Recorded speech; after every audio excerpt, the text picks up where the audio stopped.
Bom dia! Olá! Tudo bem com você? Meu nome é Sheila Hansen, sou terapeuta sistêmica e essa é mais uma manhã sistêmica para a gente conversar um pouquinho aqui. Hoje a gente vai falar sobre um assunto que rendeu, viu? Eu tenho percebido, até conversei aqui com a minha equipe, que esse tema, sempre que eu falo a respeito desse tema, surgem muitas dúvidas, muitas perguntas, muito interesse. E eu tô pensando aqui que eu acho que a gente deveria falar mais sobre isso, porque é uma coisa vital, tá? Ontem me falaram assim, Sheila, isso faz parte da sistêmica? E eu falei, com certeza. Isso aqui é uma das coisas que a gente precisa trabalhar sempre em atendimento, nas mentorias. É algo que não pode ficar de fora, tá? Que é o raio da missão de vida. E o que as pessoas ficam muito impressionadas é quando eu digo para elas que todos nós, sem exceção alguma, todo ser humano nasceu com uma missão que foi dada dos seus pais. O pai e a mãe te deu uma missão. Você carrega essa missão, quer você saiba que missão é essa, quer você não saiba. Viu? Olha lá, a Cláudia disse que encontrou a dela aos 43 anos. Pois é. Então, é muito importante a gente descobrir que missão foi essa que os nossos pais nos deram. Viu? E a gente vai falar um pouquinho sobre isso. Eu queria já que vocês colocassem aqui, se vocês sabem, né, o que é a missão de vida. Se vocês já ouviram falar a respeito disso, sobre a missão de vida que foi dada pelos pais. Graças a você, meu amor, não a mim não. Eu fui só um instrumento, o mérito foi teu. Estou em busca da minha, tem uns 10 anos já. Olha, pois é, então tu vai achar. Vai achar e a live de hoje vai clarear bastante isso, tá, gente, pra vocês. Todos nós recebemos uma missão de vida dos nossos pais e a gente vai entender como que isso funciona agora. Vão colocando as perguntas de vocês conforme eu for falando, tá? Porque aí, conforme eu for vendo aqui, eu vou respondendo, tá? A primeira coisa que eu quero trazer para vocês aqui em relação a esse tema é que muita gente confunde missão de vida com propósito de vida. Aliás, antes disso ainda, antes de falar da diferença entre missão de vida e propósito, eu quero falar para você que talvez você já tenha ouvido falar de missão de vida sobre um outro contexto, tá? Existem aí algumas linhas que falam a respeito da missão de vida, inclusive usando a abordagem de numerologia, essas coisas, mas não é sobre essa missão de vida que eu tô dizendo, viu? Não é sobre essa missão de vida que eu tô falando, não. A missão de vida que eu estou dizendo é a missão de vida que a gente trabalha dentro da abordagem sistêmica, tá bom? Que é a missão de vida que foi dada pelos seus pais. Mas vamos lá que eu vou destrinchar isso aqui na live para vocês. Então, vamos lá. Missão de vida e propósito são coisas diferentes, tá? E as pessoas confundem bastante isso. O que é o propósito de vida? Propósito de vida é aquilo que você faz em serviço a outras pessoas. Você serve as outras pessoas e aquilo se torna de uma forma assim, faz tão parte da sua vida que se torna o seu propósito de vida. Mas é algo que vai além de simplesmente receber um salário. Entendeu? Sabe essas pessoas que vocês veem que tem dinheiro já para viver uma vida inteira, não precisaria mais trabalhar, mas ela continua trabalhando? Não necessariamente ela continua trabalhando porque ela quer acumular dinheiro. Muitas vezes eles continuam trabalhando porque eles sentem que aquilo é um propósito de vida para eles. Entende? O seu propósito de vida é aquilo que você faria mesmo sem receber um tostão por aquilo. Porque você percebe que aquilo ali é forte em você e que você nasceu para fazer aquilo e para dar de você servindo outras pessoas com aquilo que você faz. Isso é um propósito de vida. Isso ficou claro para vocês, gente, o que é propósito de vida? Aquilo que você faz para servir os outros e que você faria uma vida inteira, por exemplo, sem precisar receber por isso, porque é o seu propósito. É aquele trabalho que você faz que quando chega na segunda-feira, em vez de você estar pensando, ai meu Deus, começar uma semana, ai meu Deus, tem que trabalhar. Não. É aquilo que você acorda, você falando, ai, que bom que hoje é segunda, ai, que legal que eu vou fazer, ai, que gostoso, sabe? Aquele sentimento de que o que você faz realmente serve a vida de uma outra pessoa. Isso, gente, é propósito. Propósito de vida. Agora, missão de vida, essa missão que a gente tá falando aqui hoje na live, essa missão de vida que foi dada pelos nossos pais, nós não estamos nos referindo, não se trata daquilo que faz você feliz na vida, que faz você realizado na vida. Entendeu? Então aí a gente já começa a ver a diferença, porque o propósito te faz isso, te deixa feliz, te deixa realizado. A missão de vida não necessariamente vai te deixar feliz, vai te deixar realizado. Essa é a missão de vida a qual nós estamos nos referindo agora, tá bom? Então, é muito importante que pra gente começar a falar sobre missão de vida, a gente volte lá atrás, né? A gente precisa dar os passos lá atrás pra gente entender. Todos nós, todo ser humano, a gente não nasceu como uma folha em branco. Entendeu? A gente não nasceu como uma folha em branco. As pessoas dizem isso, né? Que quando você nasce, você é uma folha em branco. E aí você vai escrever a sua história. Não, não é bem assim, não. Todos nós, quando chegamos ao mundo, a gente já vem carregando uma carga positiva e negativa ao mesmo tempo, tá? Por quê? Porque quando nós nascemos, nós somos inseridos num contexto familiar, num sistema que já existe, que já carrega muitas vivências de muitas gerações, e a gente recebe dessas pessoas uma série de expectativas, delegações e projeções. Projeções dos pais nos filhos, projeções dos avós nos netos, projeções dos tios nos sobrinhos, né? Nós recebemos projeções de todo mundo, até dos irmãos mais velhos, né? Que nasceram antes. Gente, isso é muito comum. É muito comum. Às vezes, aquele pai ou aquela mãe projeta no filho um desejo de que ele se torne algo ou alguém, de que ele seja de uma forma ou de outra. Ou talvez os avós sentem dentro de si que não conseguiram fazer um bom trabalho com os filhos, então eles pegam os netos para fazer esse trabalho, sabe? Então, existe muita projeção. Existe muita projeção quando nós nascemos. Nós não nascemos fora de expectativas. E é por isso que eu digo que antes de a gente nascer, talvez a nossa missão de vida já tenha sido feita, já tenha sido dada, né? Às vezes, gente, nossa missão de vida foi dada enquanto nossos pais ainda eram crianças. A sua mamãe, às vezes, pegava as bonequinhas dela e ia falando como que ela queria que fosse a filha dela. E ela foi nutrindo isso dentro do coração até você chegar, né? Eu conheço pessoas que disseram assim, eu escolhi o nome da minha filha quando eu tinha 10 anos. Então, gente, quando nós nascemos, nós já carregamos expectativas, projeções e delegações das pessoas que vieram antes e que pertencem ao nosso sistema. Os nossos pais, os nossos avós, os nossos irmãos mais velhos, os nossos tios, enfim, todos na família. Então, a pergunta-chave dessa live, você pode até escrever aí para você responder depois, mas não é uma pergunta que você responde assim de bate-pronto. É uma pergunta que você precisa raciocinar e que você precisa pensar muito bem nessa resposta, sabe? A pergunta-chave é: para que os seus pais tiveram filhos?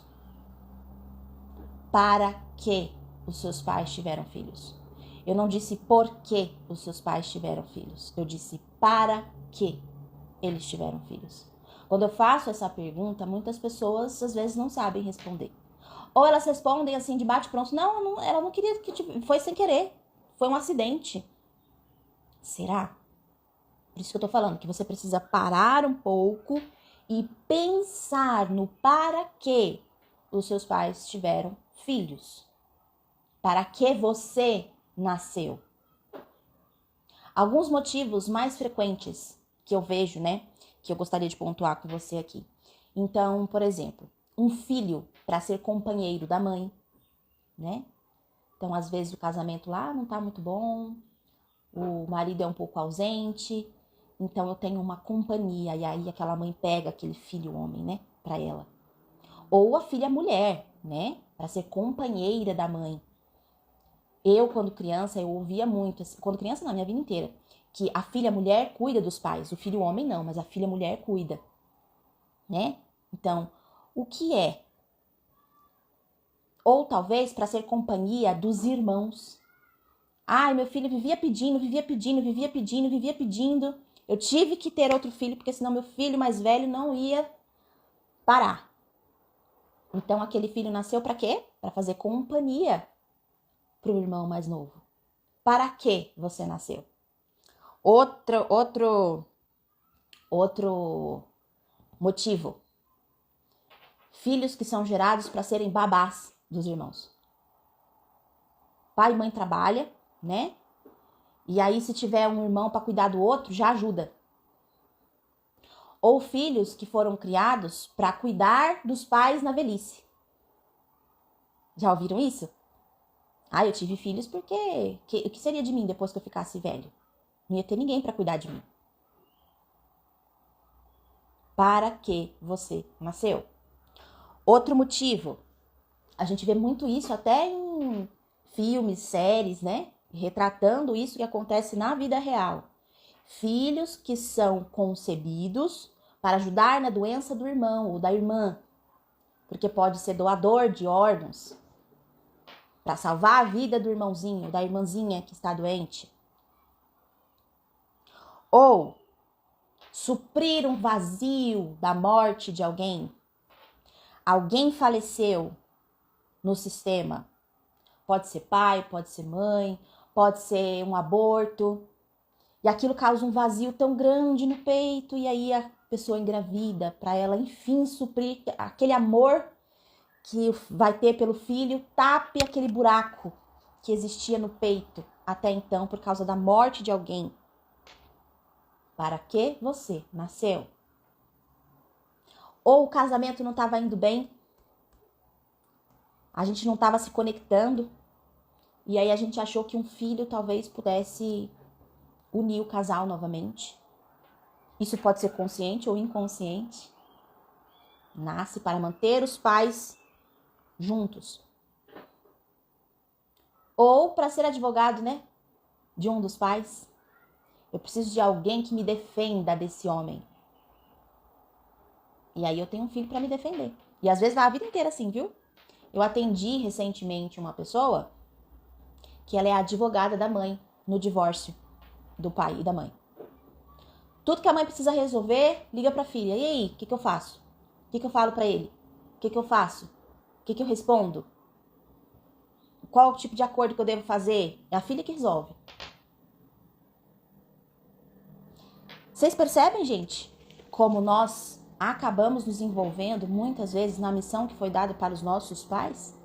Pelos nossos pais? Muito comum, você nasce como um indivíduo, só que você passa a ser uma função. Você não é mais uma pessoa, você é uma função dentro do sistema. Talvez nessa live aqui, com as coisas que você já ouviu, você talvez esteja começando a perceber que você se tornou uma função dentro da sua família. E você deixou de ser quem você realmente é. Bom dia, Sheila. Na sua percepção, sempre são missões disfuncionais ou alguns casais têm filhos com objetivo saudável? A gente vai continuar falando disso, né? Tá? Fica aqui que a gente vai falar, tá? Você começa a perceber que você é uma função dentro do seu sistema. Olha, eu descobri que eu fui projetada para apaziguar brigas que tinha entre os meus pais. Viu? A Jaque disse, sempre fui chamada de advogada da minha mãe. Meu Deus, tá vendo aí? Não é só na casa dos vizinhos que tem, não. Aqui também tem isso, né? Todos nós passamos por isso, gente. Eu falei no início da live, todo mundo recebeu uma missão do pai e da mãe. Todo mundo. E aí, muito provavelmente, às vezes você percebe que você virou essa função. Você nem é mais uma pessoa, você é uma função. E às vezes você já tá nessa função há tanto tempo que você não sabe nem mais quem você é. O que você gosta, o que você não gosta. aquilo que te atrai, aquilo que te repele, você nem sabe mais, porque você está tão acostumada a viver nessa função que a função virou quem você é. Eu atendo pessoas todos os dias, tá? Que são só função mãe, ou só função profissional, ou só função esposa, ou só função filha, ou só função salvadora, função cuidadora. Só isso na vida. Não faz outra coisa a não ser trabalhar. Não faz, não curte a família, não curte o do próprio dinheiro, não descansa. Ou aquela pessoa que é só filha no mundo. Só filha. Tudo gira em torno do pai e da mãe. Tudo gira em torno do pai e da mãe. O trabalho é desenvolvido em torno do pai e da mãe. A moradia é desenvolvida em torno do pai e da mãe. Os filhos são criados em torno do pai e da mãe. Casa leva o marido em torno do pai e da mãe. Percebeu? A minha acho que foi para contribuir. Pois é. Eu vou ter um filho para cuidar de mim financeiramente. É bem assim. Então escreve, gente, o que eu vou dizer agora, tá? Coloca num post-it desses assim, ó. Coloca num post-it e cola nas paredes de vocês. Que é muito importante. Nós não somos uma função. Nós somos seres humanos. Coloca na primeira pessoa. Eu não sou uma função. Eu sou uma pessoa. Nós não podemos nos limitar a ser apenas uma função dentro do sistema. Quando os pais morrem, acaba a missão? Nada disso, muito pelo contrário.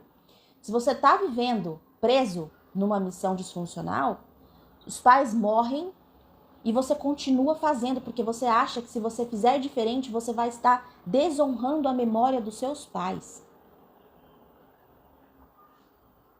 É simples assim. A pessoa se vê mais presa ainda do que às vezes enquanto estavam vivos. Né? E às vezes eu atendo, né? As pessoas pensam assim, eu só vou conseguir viver de verdade quando meu pai e minha mãe estiverem descansando, quando eles morrerem. Enquanto eles estiverem vivos, eu não tenho vida. Será? Às vezes você descobre que até depois que eles morrem, você ainda continua vivendo em torno deles. Olha aqui que a Juranir falou. Meus pais tiveram 9 filhos. Minha missão em casa era ajudar a cuidar dos mais novos. Foi uma missão dada, cuidar dos irmãos. Né? Então, gente, talvez você esteja aí se perguntando, Sheila do céu, como é que eu vou descobrir a minha missão? Eu tô confusa com isso. Nunca tinha ouvido falar disso. Agora você tá falando que todo mundo tem uma missão. Como é que eu descubro a minha? Olha lá! A Mari aqui, ó, acabou de colocar. Como saber que missão é essa? Gente, essa foi a pergunta que eu mais recebi no meu direct essa semana. Porque eu falei, né? Uma pessoa me perguntou, falando assim que ela queria muito trabalhar num negócio próprio. E aí eu falei, descobre sua missão de vida, descobre seu propósito, junta as duas coisas, você vai ter um negócio que vai prosperar muito. Ninguém vai te segurar. E aí o pessoal falou, meu Deus do céu, Sheila, que negócio é esse de propósito, de missão de vida? Como é que eu descubro isso? Gente, o que eu respondi para todos que me perguntaram é processo. Não existe uma pílula mágica que você vai tomar, não é uma live que você vai assistir que vai fazer você descobrir. É um processo. Todo processo tem etapas. Você vai subir um degrau, depois subir um outro degrau, depois subir um outro degrau. E ir aos poucos para você descobrir a sua missão de vida, para você negociar a sua missão de vida e para depois você transformar ela numa coisa que seja boa para você. São vários processos, tá? Aqui na live eu vou trazer aqui alguns, tá? Que é para ajudar você a já ir pensando nisso. Eu acho que o que eu vou trazer para vocês aqui a partir de agora já vai ajudar bastante você a entender um pouco sobre isso. Mas não é, gente, não é fácil, não é simples. É simples, mas não é fácil, tá? Não é uma live, não é algo, um atendimento, não é uma coisa, é um processo que você vai precisar passar e eu vou explicar para você e você vai entender realmente como que é isso, tá? Então, ó, já que a gente vai subir um degrau por vez, então vamos falar sobre o primeiro degrau de todos, tá? Porque existem várias etapas. E o primeiro degrau que você precisa entender e estudar é sobre ciclos vitais de vida. Você sabe quantos ciclos de vida uma pessoa pode ter? Quem sabe quantos ciclos de vida uma pessoa pode ter? Levanta a mão aqui para eu ver. Vou dar até um tempinho para ver se alguém vai levantar a mão e dizer se você sabe quantos ciclos de vida uma pessoa tem. De quando nasce até a morte. Quantos ciclos de vida ela passa? Tá vendo? Não sei, não faço ideia. A Miriam falou uns 5, 7. Não, gente. Então, vocês perceberam? Perceberam? Um ciclo, não. Eu sei que um ciclo são 7 anos. Tem algumas coisas que falam que existe aí um ciclo de 7 em 7 anos que você renova. Mas não é disso que eu tô falando. Eu tô falando sobre ciclos vitais de vida. Entendeu? Existem, gente, ciclos vitais de vida. E a gente precisa estudar sobre isso, pra gente saber sobre a missão de vida. Por quê? Porque é por isso que eu falo que não é numa live que a gente vai conseguir responder isso. Porque isso, gente, por exemplo, lá no Método Despertar, eu tenho aulas e aulas de 30, 40 minutos só pra falar disso, sabe? Várias. E, infelizmente, é isso que acontece em muita sessão de terapia. As pessoas, elas focam muito no comportamento e esquecem, sabe, de informações. Muitas informações importantes são negligenciadas. Se dá muito ênfase no comportamento e se esquece das influências geracionais, transgeracionais, que a gente precisa olhar, né? Então, assim, ó, passando por alto, tá? Passando por alto sobre ciclos de vida. A gente vai começar pelo mais importante, que é o seu nascimento, tá? Então, o que estava acontecendo perto da data do seu nascimento, que é o seu primeiro ciclo de vida? O que estava acontecendo na sua família e no mundo quando você nasceu? Tu sabe? Sabe dizer o que estava acontecendo na sua família e no mundo? Por exemplo, muitos bebês nasceram aí na pandemia, né? Vários nenéns nascidos em pandemia. Será que isso vai influenciar na missão de vida? Ou se vai. Mas vai com força. Quando você nasceu, o que estava acontecendo na sua família? Quais eram as questões familiares que estavam acontecendo? E no mundo? Você foi planejada? Ou você aconteceu? Foi sem querer? Seus pais eram casados? Ou eles se casaram porque engravidaram de você? Ou seus pais nunca se casaram? Foi só um caso de amor que depois cada um foi pro seu canto? Os seus pais, eles já estavam morando numa casa só deles? Ou eles moravam com os seus avós, com os pais deles? Como que estava a situação financeira da família? Como eles receberam a notícia de que você iria nascer? Como foi a gravidez da sua mãe? Você foi o primeiro, o segundo, o terceiro, o quarto filho? Ó, gente, só nessa última questão que eu trouxe aqui, a respeito da sua ordem de nascimento. Primeiro, segundo, terceiro, quarto, na sua ordem. Quando você nasceu ali. Exemplo. Se você foi o primeiro filho ou o primeiro neto, por exemplo. Você foi o agente do caos na sua família. Se tem alguém aqui que é primeiro filho, primeiro neto, levanta a mãozinha pra eu ver. Você foi agente de caos na sua família. É lógico que os filhos são uma bênção, tá? Os filhos são uma bênção. A Bíblia já diz isso, né? Mas o primeiro gera uma desestruturação total na família. Total. Por quê? Imagina o seguinte. Até um primeiro filho nascer, existe um casal. Quando um filho nasce, aí forma uma família. Então, o fator chave para que você deixe de ser filho para ser mãe. Deixe de ser filho para ser pai. É como se você não tivesse cortado ainda o cordão umbilical, agora é a hora que realmente, sabe? Porque você não... O amor, aquele amor profundo que você tem, não é mais pro seu pai e pra sua mãe. É pra criança. Não, Sheila, mas o meu amor profundo não é mais pelo meu pai e pela minha mãe. É pelo meu marido. Pois é. Agora é pra criança. Quem é pai e mãe sabe que é um amor diferente, é um negócio, né?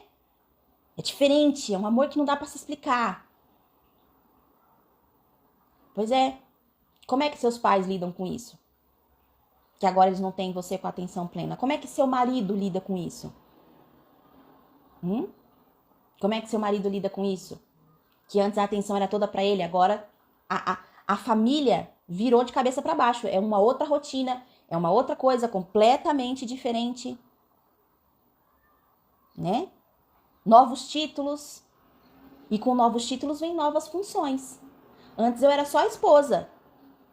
Agora eu também sou esposa e mãe. Antes eu era só mãe, agora eu sou mãe e vó. E com esses títulos vêm funções diferentes, tarefas diferentes que eu preciso desempenhar. Com o passar do tempo, esse primeiro filho, ele pode identificar esse caos. Ele pode identificar que tá todo mundo meio perdido. Meio marinheiro de primeira viagem, não sabe muito o que fazer. E ele pode ser influenciado por essa dinâmica familiar e se colocar numa missão.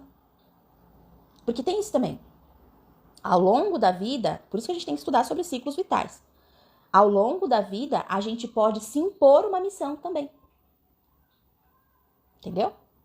Ao passo que o ciclo vital muda, a nossa missão pode mudar também. Ou ela pode se intensificar. Por exemplo, uma pessoa que acredita que a missão dela é cuidar. Eu vi que muita gente colocou aqui que acha que a missão dela é cuidar.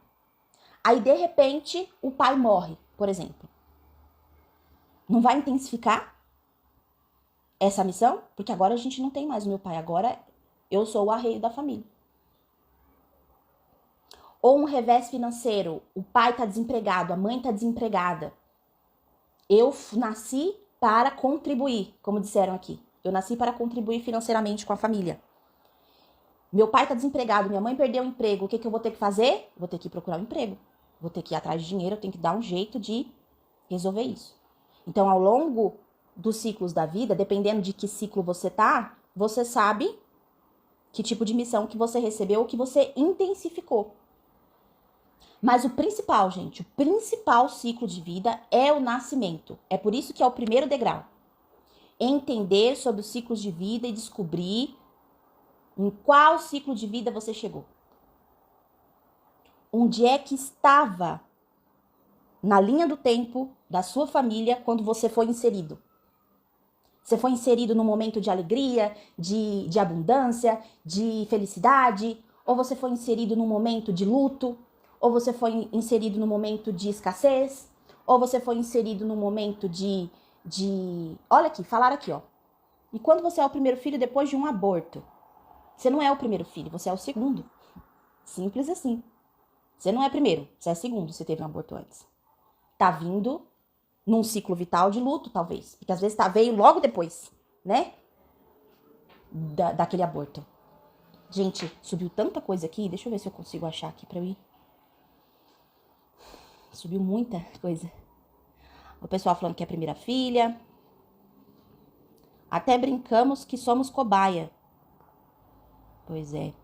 Primeira filha, primeira neta paterna e neta mais nova materna. Pois é, agente do caos, Carol. Minha filha é a primeira filha e neta, na verdade é a única. Pois é, pode ter certeza que tem muito peso. Ela pode perceber isso no sistema ou não, mas o primeiro muda a configuração de uma família inteira. Era uma coisa antes e depois do nascimento dessa criança. Eu sou a primogênita e meus pais não eram casados, mas depois se casaram. E eles se casaram depois porque você nasceu ou porque eles queriam realmente estar juntos? Isso é importante de saber.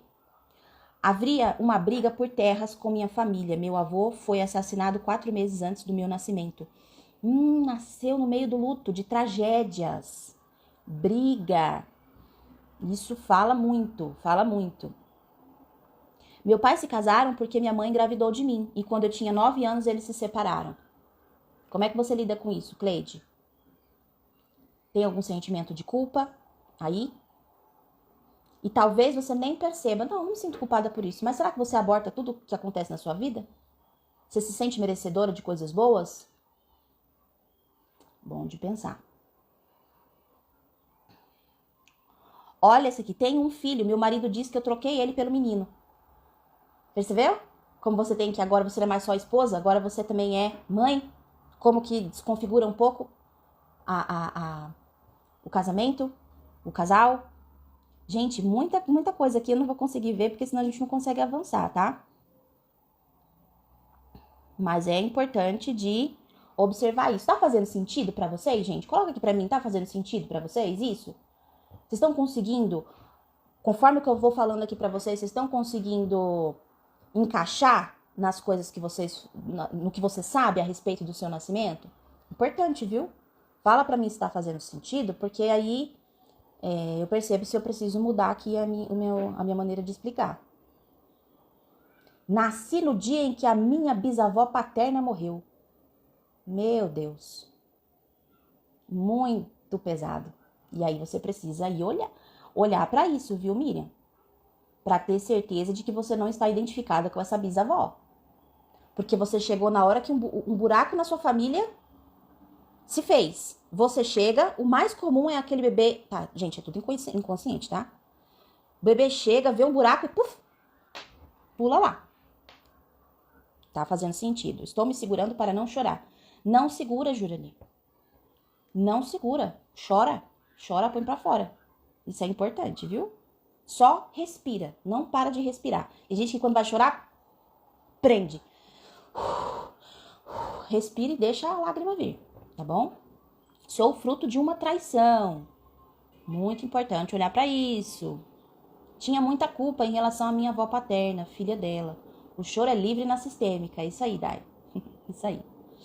Ó, gente, isso é um primeiro degrau. Aí eu vi que passou aqui muito rapidinho, mas falou assim, meu Deus, tudo isso no primeiro degrau? Por que eu falei que era um processo? Por que eu falei que era etapa? Vamos pro segundo degrau, que é muito importante? Seu nome. O que o seu nome diz sobre você? Qual que é o significado do seu nome? Esses dias estava conversando aqui com uma das meninas que tá até aqui na live e ela falou, né, que tem alguma coisa em relação à perfeição. A perfeita, a filha perfeita, alguma coisa assim, aquela que é perfeita, uma coisa assim.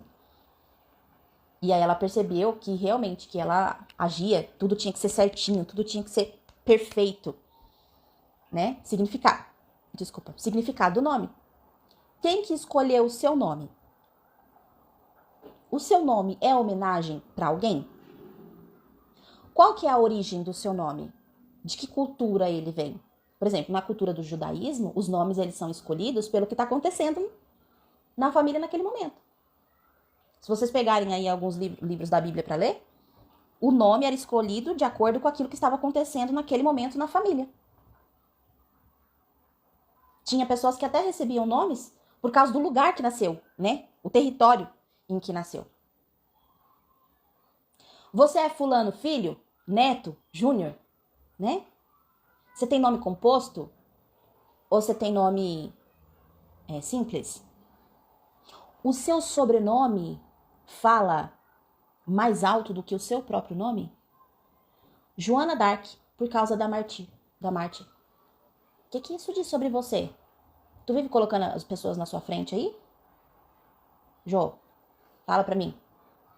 Tem a mania de não saber dizer não pros outros, de não colocar limite nas pessoas? Tem problema com isso? Consegue se priorizar? É uma coisa importante, né? Meu nome é muito engraçado. Meu pai uniu o nome da médica com o da enfermeira que cuidou da minha mãe e da minha irmã. Ou seja, uma homenagem que foi feita a essas duas mulheres. Entendeu, gente? Sheila, meu pai queria Isabela por causa da minha avó Isabel, mas a minha mãe foi lá e colocou Vanessa. Como isso influencia a minha missão? Então, teria que ver mais o contexto, tá, Vanessa? Não dá pra eu te falar só com isso aqui, senão eu posso estar sendo injusta e trazendo pra você uma informação errada. Eu preciso ver todo o contexto. Mas por que essa avó Isabel era tão importante pro seu pai? Dependendo da sua ordem de nascimento, se você tiver lealdade paterna, isso é importante, você precisa investigar. Então, por exemplo, sobrenome. Você carrega um sobrenome muito forte? Na sua cidade, todo mundo conhece a sua família? Se você pisar na bola, se você cometer um erro muito feio, o sobrenome vai ficar manchado na cidade? Gente, eu vou falar por mim. Às vezes eu chegava num lugar e aí as pessoas falavam assim, quem que é você? Quem que é sua mãe e tal? Você é uma Araújo? Araújo é o meu sobrenome, né? Você é uma Araújo? Por quê? O sobrenome era mais alto, falava mais alto do que o meu próprio nome.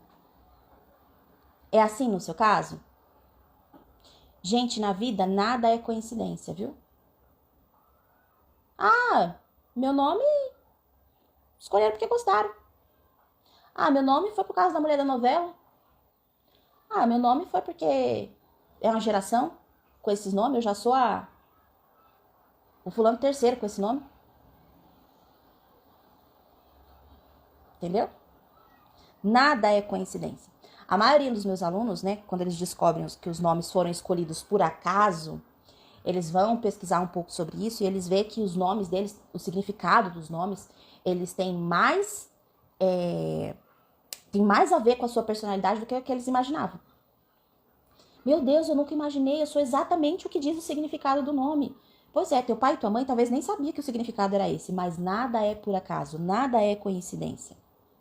Quer ver um exemplo de algumas pessoas que eu atendi, por exemplo? Tem alguns casos que ficaram marcados. Então, Vitória, que nasceu depois de muita dificuldade na gestação, muita dificuldade no parto, nasceu sobrevivente, forte, saudável, ela é minha Vitória. Aí essa pessoa cresce e acha que a única vitória que ela teve na vida foi o nascimento, porque depois tudo deu errado. Eu não presto, eu não consigo lidar com a expectativa desse nome. Uma vez eu atendi também o caso de uma família onde os filhos receberam nomes de imperadores. E o que estava sendo atendido comigo, ele falava, eu me sinto um bosta.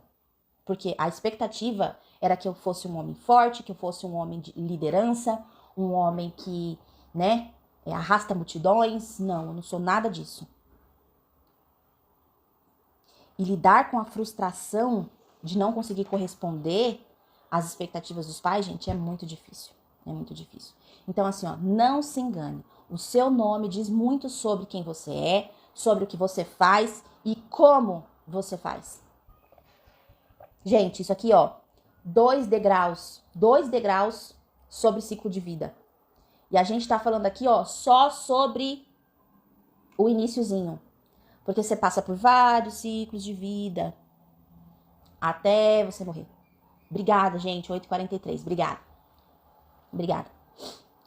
Agora, tem muitos outros degraus, eu não vou falar aqui porque senão a gente vai se estender. Eu quero trazer pra vocês aqui uma coisa importante a respeito disso também, que é, não adianta você só descobrir qual que é a sua missão, você precisa aprender a como negociar a sua missão. Não adianta.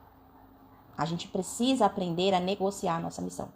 Por quê? Antes me perguntaram, Sheila, mas a nossa missão de vida é só negativa? Gente, a missão que você recebeu, não é que ela por si só é negativa. Você só precisa saber negociar aquilo que faz bem pra você e aquilo que não faz. Entendeu? Porque os nossos pais, eles não dão uma missão de vida pensando assim, eu vou dar essa missão que é pra ela se ferrar na vida, que é pra ela sofrer mesmo, que é pra ela ter uma vida de porcaria. Não, gente, os nossos pais não fazem isso. Os nossos pais nos dão as melhores missões possíveis, né?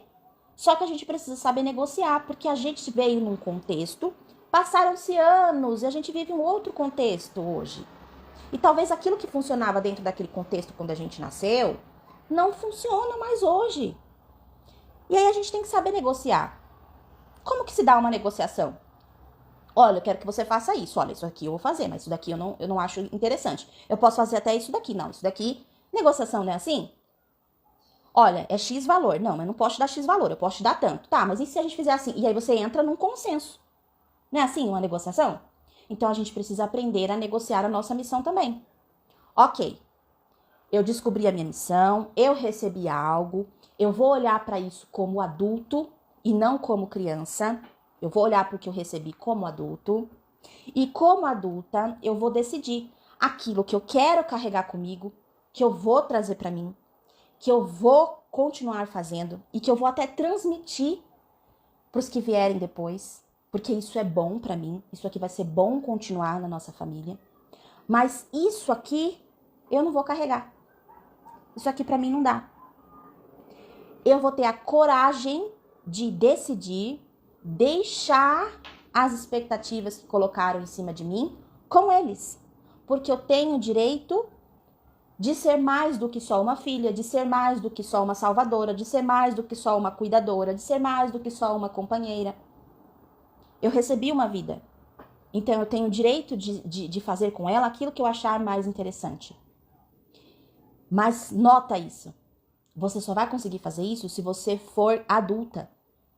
Porque se você for infantil, se a sua criança estiver no controle, você vai ficar com medo de desagradar. Você vai pensar assim, os meus pais fizeram tanto por mim, aí agora eu vou lá e eu falo que eu não vou fazer isso que eles esperam de mim? Como que eu tenho coragem de frustrar as expectativas dos meus pais depois de tudo que eles fizeram? Não tenho coragem de desagradar. Para você conseguir ultrapassar essa etapa de negociar, de você ter coragem de falar, isso eu recebo, isso eu deixo com vocês, você só vai conseguir fazer isso se você aprender a cuidar da sua criança. Se você aprender a controlar a sua criança. Porque se a sua criança estiver livre, leve e solta, é ela que vai comandar a sua vida. Então, uma etapa do processo é você saber cuidar da sua criança. É você ser pai e mãe da sua criança. Orientar ela o que é correto fazer, independente se ela vai gostar ou não. Você fala pra criança, você só vai comer o doce depois do jantar, porque senão você vai ficar sem, né? Você não vai jantar, e o jantar é mais importante do que o doce. Ela gosta disso? Não, ela não gosta. Nem por isso você deixa ela fazer o que ela quer. Uma das etapas é isso, saber cuidar da sua criança, para você poder negociar essa lição. Porque senão o seu pai vai falar, vai fazer isso sim. E você vai baixar a cabeça e vai falar, tá bom, papai. Seu pai e sua mãe já estão descansando, já estão mortos. Mas você fica, o que meu pai queria era isso, o que a minha mãe queria era isso, eu nasci para isso, eu tenho que fazer isso. E mesmo que você esteja no seu adulto, fazer isso vai te causar conflitos. Não vai ser assim, maravilhoso, fazer com o pé nas costas, como diz a minha família. Não, vai te causar conflitos. Porque na maioria das vezes, as pessoas, elas se sentem como se elas estivessem no meio de um cabo de guerra. Sendo puxado de um lado para o outro. Elas ficam divididas entre viver segundo o que foi estabelecido pelas suas famílias ou viver segundo a sua própria necessidade de individuação, de ser um indivíduo, de fazer as próprias escolhas, de fazer aquilo que acha que vai ser bom para ela. Essa semana eu tava assistindo Casamento às Cegas, a nova temporada dos Estados Unidos. E aí tem um casal lá que eu falei, é exatamente isso aqui. A menina na lua de mel, primeiro dia da lua de mel, ela teve uma crise de pânico, chorando copiosamente. E por quê? Ela dizia, o que a gente tá vivendo aqui é uma farsa, porque quando terminar isso aqui, eu vou ter que voltar para minha casa. E lá eu tenho meu pai, eu tenho minha mãe, eu tenho os irmãos, eu tenho muitas obrigações. Eu tenho muita gente para cuidar. E eu sei que isso vai afastar você de mim. Você é um cara ótimo, mas você não vai ficar comigo porque a minha vida não é essa aqui. A minha vida é aquela lá. Tem muita gente que eu preciso cuidar. Mas eu não quero que você se afaste de mim. Eu não quero perder você porque eu sinto que você é o cara certo. O que essa pessoa estava? Ela estava no meio de um cabo de guerra. Entre a missão que ela tem, que é cuidar da família, cuidar dos pais, cuidar dos irmãos. E eu quero também ter um relacionamento. Eu também quero viver uma vida. Eu também quero formar uma família. E agora? Eu formo uma família com um cara bacana? Ou eu continuo cumprindo a minha missão de cuidar da minha família? E ali eu fico, ó. Difícil. E se você não estiver no seu adulto, você não tem coragem. E mesmo no adulto, vai ser uma escolha desafiadora. Um outro conflito que às vezes a pessoa enfrenta é abrir mão dos benefícios que você tem. Porque cumprindo a sua missão, talvez você tenha poder. Cumprindo a sua missão, talvez você tenha admiração das pessoas. Cumprindo a sua missão, você tem o posto de ser boazinha, de ser uma boa filha, uma boa neta, uma boa sobrinha.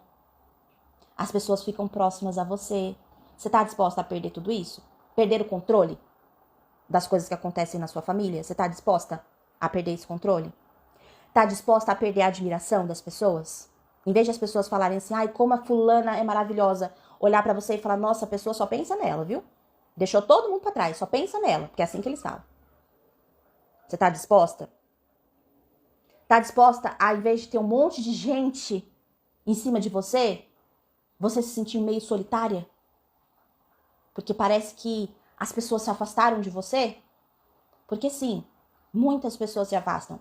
Porque elas estão perto de você pelo que você faz pra elas. E não por quem você é. Porque você se tornou uma função. Lembra que eu falei?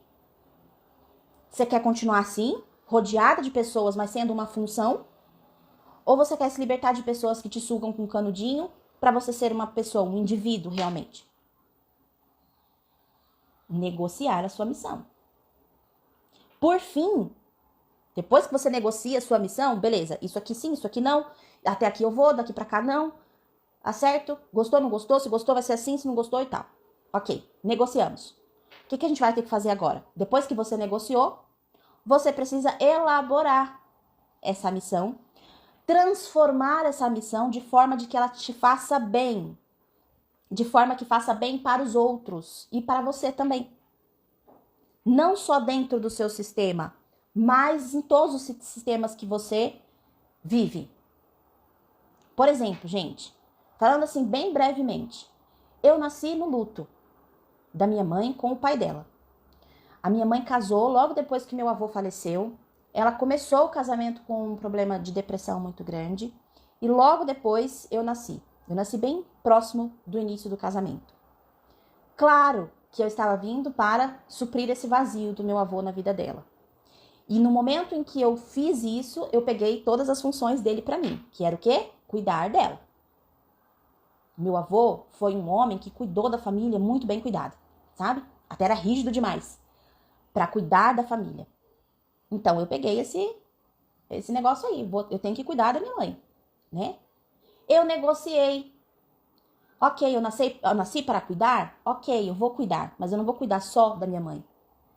Eu vou cuidar das minhas coisas, eu vou cuidar do meu marido, eu vou cuidar dos meus clientes, eu vou cuidar dos meus alunos, eu vou cuidar, eu vou ser um profissional da ajuda. Entendeu? Eu expandi isso. Cuidar necessariamente é ruim? Não. Só é ruim quando a gente fica preso numa coisa só. Eu negociei isso. E para mim ficou muito confortável. Eu juntei a minha missão com o meu propósito. E hoje eu faço isso aqui com fluidez. E tá só avançando cada vez mais. Percebeu? Você pode usar aquilo que você recebeu dos seus pais e transformar aquilo para que seja algo maior. E não só ali. Eu nasci para ser companheiro. Companheiro de quem? Dos meus pais? Não, vou ser companheiro de vida das pessoas. Eu nasci para cuidar, como que eu vou expandir o meu cuidado? Eu nasci para ajudar, como que eu vou expandir a minha ajuda? Ó, eu vou trazer umas perguntas aqui para vocês. Não precisa anotar. A live vai ficar salva, tá? A live vai ficar salva. E aí vocês podem depois rever, tá? Rever e anotar essas perguntas para vocês se fazerem as suas perguntas, porque vai ser tipo um resumão de tudo que a gente conversou aqui, para você estudar realmente um pouco sobre a sua missão de vida durante o dia, tá bom? Perguntas-chave. Perguntas-chave. Sua missão foi dada por quem? E quando ela foi dada? Em que momento da sua vida? E quem que te deu a missão? De que forma a sua vida, a sua missão está te destruindo? Ou está te beneficiando? Como você pode negociar a sua missão para o bem, inclusive para o seu bem? Tá? Você existe como função dentro do seu sistema ou como pessoa dentro do seu sistema? Para quem é pai e mãe agora, quais são as missões que vocês estão dando para os seus filhos? Gente, cuidado, cuidado.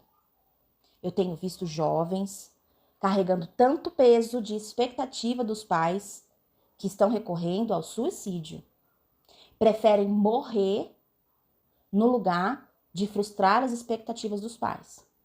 Preferem morrer do que chegar no pai e na mãe e dizer: eu não quero ser isso que você está querendo que eu seja. Nosso primeiro encontro no Desperta Flix foi sobre isso. Foi sobre uma missão que foi dada para uma menina desde criança e ela precisou olhar para o pai e para a mãe e dizer aquilo que ela sentia. Foi exatamente sobre isso o nosso primeiro encontro no Desperta Flix. Ficou gravado. Se você quer assistir, é só fazer a inscrição. Me manda depois no meu direct: Sheila, eu quero assistir a primeira live do Desperta Flix, a primeira aula do Desperta Flix sobre missão familiar. Que vocês vão ter mais conteúdo sobre isso, tá? Se perguntem, gente. Se façam essas perguntas para você chegar no X da questão. É muito importante. E o recado final que eu quero deixar para vocês nessa live. O recado final, tá? Você é que manda na sua missão. E não a sua missão que manda em você. É você quem manda na sua missão. E não a sua missão quem manda em você. Se a sua missão estiver controlando a sua vida, tá errado. Você está vivendo muita disfunção e provavelmente você está tendo muito problema por causa disso. Problema financeiro, problema de saúde, problemas relacionais, problema de tudo quanto é lado. Se a sua missão estiver controlando você. Quem controla a sua missão é você e não o contrário. Fez sentido aí pra vocês? Acho que deu pra clarear bem, né? Deu pra clarear bem. O que eu pude fazer pra vocês aqui nessa live, eu fiz. Tentei até falar um pouquinho mais rápido pra poder trazer todas as informações. Quer que isso seja... Quer estudar isso mais profundamente? Vem pra alguma das minhas mentorias, gente. Vem, porque a gente aprofunda nisso. Muito, muito forte, tá? Em como cuidar da criança, em como descobrir a missão, em como você conseguir lidar com seu pai e com a sua mãe, pra você ter coragem de negociar a sua missão e tudo mais. Viu? Obrigada, Jo. Você também é linda. Muito obrigada pra vocês. Agora eu vou lá pro meu atendimento, ó. Um beijo. Semana que vem, mais Manhãs Sistêmicas, às 8 horas da manhã na quinta-feira, tá? Beijo, beijo, gente. Tchau.